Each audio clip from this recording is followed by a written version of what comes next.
कुतुबुद्दीन की मौत कैसे हुई। 11वीं सदी में पहली बार भारत में इस्लामिक सत्ता स्थापित हुई। ये वो वक्त था जब तराइन के दूसरे युद्ध में दिल्ली के सम्राट पृथ्वीराज मोहम्मद गोरी से पराजित हो गए और इस तरह कुतुबुद्दीन ऐबक दिल्ली का पहला मुस्लिम शासक बन बैठा। कुतुबुद्दीन ऐबक मोहम्मद गोरी का गुलाम था। इस वजह से उसे गुलाम वंश का संस्थापक कहा गया। उसने केवल 4 वर्ष ही शासन किया। वह बहुत ही क्रूर और निर्दयी सैनिक था, जो दास बनकर पहले गोरी साम्राज्य के सुल्तान मोहम्मद गोरी के सैन्य अभियानों का सहायक बना और फिर दिल्ली का सुल्तान। कुतुबुद्दीन की मृत्यु 1210 में लाहौर में घोड़े से गिरने के कारण बताई जाती है। पर कुतुबुद्दीन जो सारे जीवन युद्ध ही करता रहा और जिसके लिए घोड़े की पीठ दूसरे घर के समान थी, वह घोड़े से गिरने मात्र से कैसे मर सकता था। कुतुबुद्दीन घोड़े से गिरकर मरा, यह तो सब जानते हैं, लेकिन आखिर मरा कैसे, यह आज हम आपको बताएंगे। तो दोस्तों, मुझे पूरी उम्मीद है आपने इस वीडियो को लाइक कर लिया होगा। चलिए शुरू करते हैं।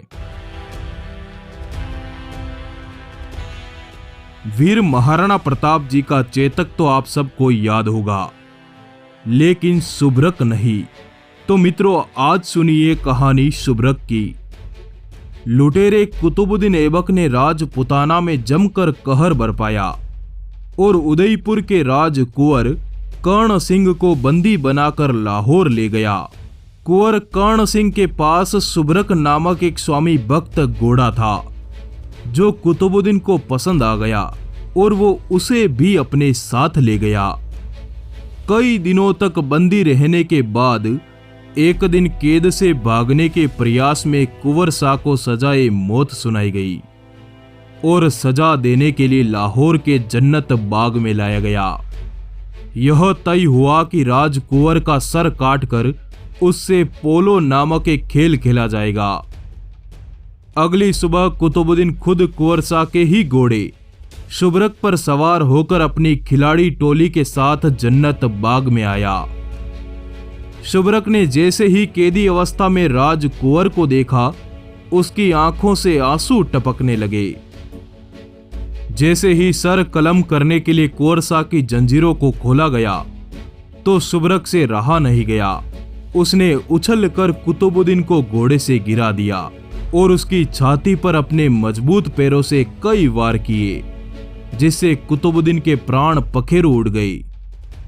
इस्लामिक सैनिक अचंभित रह गए। मौके का फायदा उठाकर कुंवर शाह सैनिकों से छूटे और सुभ्रक पर सवार हो गए। सुभ्रक ने हवा से बाजी लगा दी। लाहौर से उदयपुर बिना रुके दौड़ा और उदयपुर के महल के सामने आकर ही रुका।